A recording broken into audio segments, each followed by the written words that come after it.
Hi everyone, thanks for coming. Hope you're doing well and feeling fine. I've made it my mission to keep you that way. And let me tell you how I'm doing. So I'm here to talk about a big idea. And let me start by showing you. So the average person, not that people from Chicago are average by any means, but most people will only live 30,000 days. So my big idea is that it doesn't have to be this way. That we can not only live longer than 30,000 days, but we can live healthier, much more productive lives, and compress that last period of our lives, the morbid state, into maybe a few weeks. Sounds crazy, right? But scientists like myself around the world are doing this all the time in their labs, in model organisms like mice and rats and even monkeys. So it's not crazy. It's just a matter of how soon will this actually happen. And we're very, very close. Let me tell you how close we are. So I come from Harvard Medical School. I have a team at Harvard and also in Sydney, Australia, of about 30 young scientists who are working very hard to make this a reality. And if you haven't been convinced by other speakers today, maybe I can convince you that we should really look at aging as though it were a disease, a treatable disease, and that one day people will take a pill that will be able to lengthen the productive and healthy period of their lives. So you might say, well, why take this approach? Why don't we just do medicine and medical research the way we've always done it? Haven't we been great at that so far? Well, the problem with current medical research is that we've been very good at protecting some parts of the body, such as the cardiovascular system, but very poor at protecting other parts of the body, like the brain. And so even though we're living longer and longer, we're spending more and more of a percentage of our lives in an unhealthy state. And this is just not the way to go about improving the world. The way I see it is that we have to keep all parts of the body healthy for longer. And only then can we look forward to playing tennis with our great-grandchildren and seeing them graduate from college.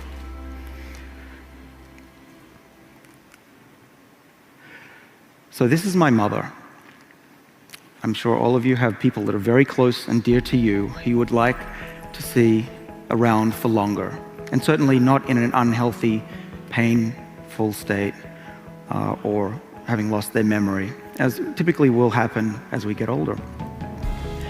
So my mother is a typical human being. She grew up in Sydney, Australia, in a little suburb called Strathfield.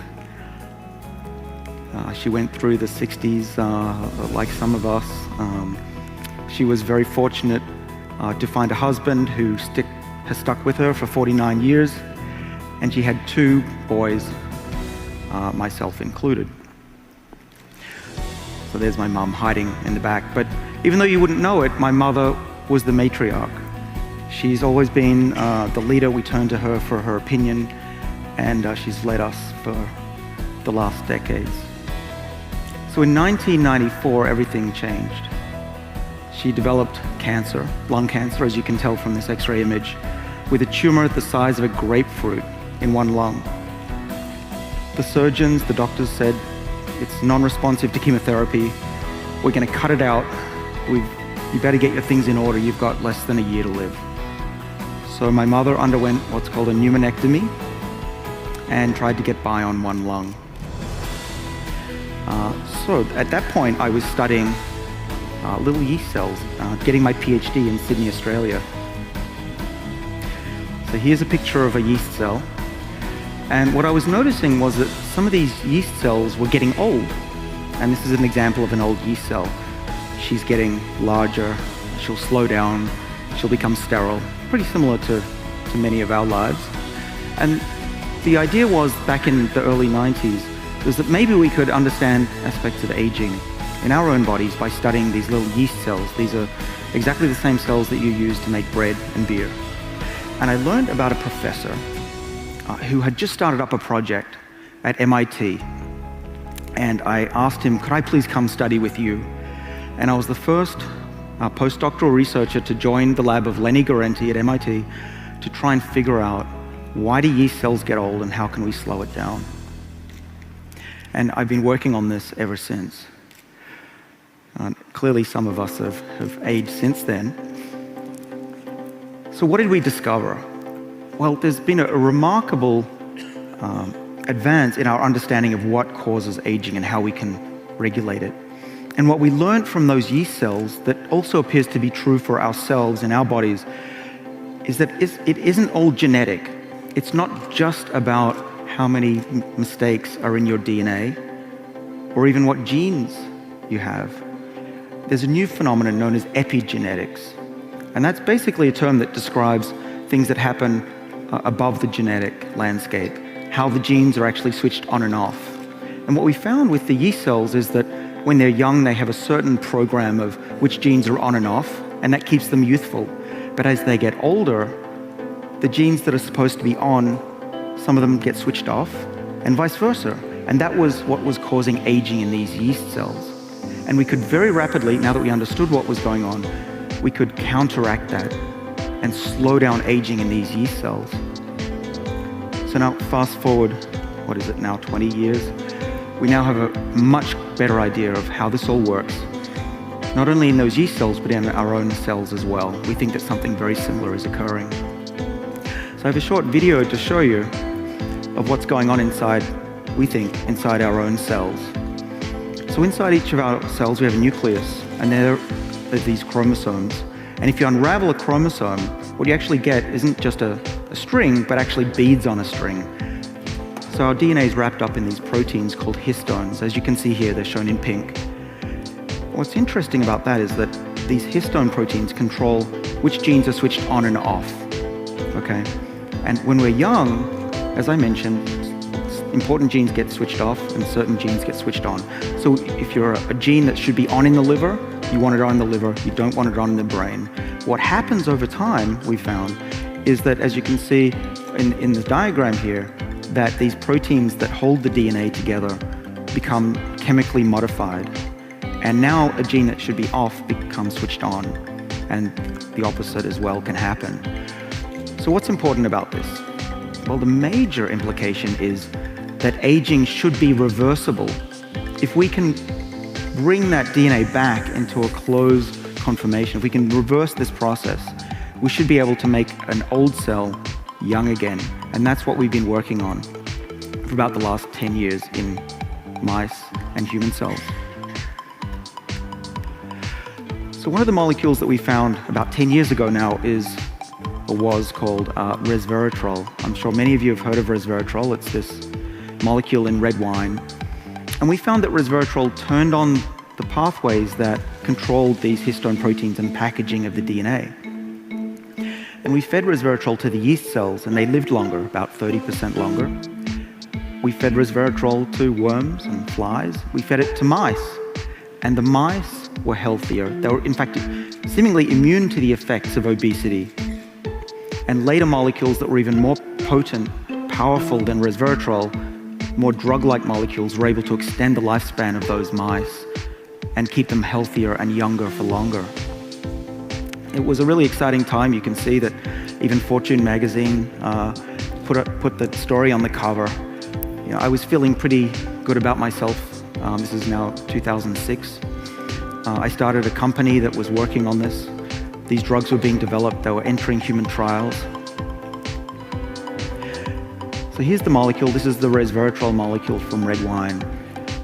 As soon as we made this discovery, I started taking this molecule. I figured, what have I got to lose? I know what's going to happen if I don't take it, and that's not pretty. Surprisingly, my wife demanded that she have access to this molecule. My mother, my father, they all insisted. In fact, my brother was quite upset with me recently. He said, what am I, the negative control in your experiment? So he's on it now too. So we have no negative control anymore. But my whole family has been on this molecule for, in the case of my parents and wife, over 10 years now. We don't know if it's working. It's a small sample, of course. But we do know that it helps animals and even monkeys. So we're optimistic that it's going to help. And remember, my mother had lung cancer in 1994. And I actually came to the United States thinking that I would never see my mother again. Fortunately, she did pretty well. You can see here, this is just from a few years ago. She was able to see 3 grandkids. We've got here Madeline, my oldest child, Natalie, and Benjamin, who's actually just backstage here today, a budding scientist himself. And so this is wonderful. Here we have a cancer survivor that has beaten all the odds. In fact, the doctors have been puzzled. How do you treat somebody who's only had 1 lung for 20 years? They even put her on Viagra, which I was trying to get some for my mum on the internet. And I kept getting these pop-up ads for Viagra. And I was thinking, no, it's not for me. And I imagine nobody would have believed me it was for my mother. So maybe it was virtual help, maybe it didn't, but she did well. And there's a new study that we just put out just at the end of last year. And we think we've found an even better way to activate these anti-aging pathways, to put the genes back in their youthful configuration. And this is a molecule called NMN. Its full name is nicotinamide mononucleotide, but you don't need to remember that. But what's important to know is that NMN boosts a molecule in our bodies called NAD. And NAD is critical for life. NAD is needed for every reaction, every important reaction in the cell, but its levels decline as we age, to about 50% when you're elderly. And this is a really bad thing, we think. And so what we did was an experiment where we took old mice that were 2 years old, the equivalent of about a 65-year-old human, and injected it for a week with this NMN molecule and raised the NAD levels up. Lo and behold, those mice became more youthful. In fact, when we looked at the muscle of those mice, we could not tell the difference between the 2-year-old muscle and a 6-month-old. And we were able to report in the journal Cell, which is a decent journal, that we were able to, for the first time, reverse aging in a tissue. And we think this is just the beginning. So NMN is very exciting, and I was trying to make a lot of it so that my mother could be helped by it. I thought that raising the energy in her cells would be wonderful. She was running out of lung capacity in recent years. The other thing that's amazing about NMN is that it doesn't just work seemingly against reversing aging or to reverse aging, but we also have tried it, and this is from the lab in Australia, where we fed mice that have induced cancer in the liver. These are livers. And we find that NMN, just in the drinking water of mice, is extremely protective against this very aggressive cancer in the liver. So we're excited about the possibility of this new molecule and molecules like it to treat diseases of aging, but also to lengthen healthy lifespan. And these molecules are entering clinical trials next year. So this led to some headlines. There was headlines about reversing aging. It's certainly interesting if it's possible to reverse aspects of aging. It was a great time. I'm very fortunate to have lived through this and seen my science reach the cover even of Time magazine. And it was at this point, this is not me, by the way, if you're wondering. But yeah, this happened this year actually, and it's been one of those years where I'm extremely grateful. Certainly been one of the highlights of my life so far. It's also been one of the lowest. Just exactly 4 weeks ago, I got this email from my father. I'll just read it briefly to you. David, I don't want to scare you, but Mum had a cardiac arrest. I'm in the hospital.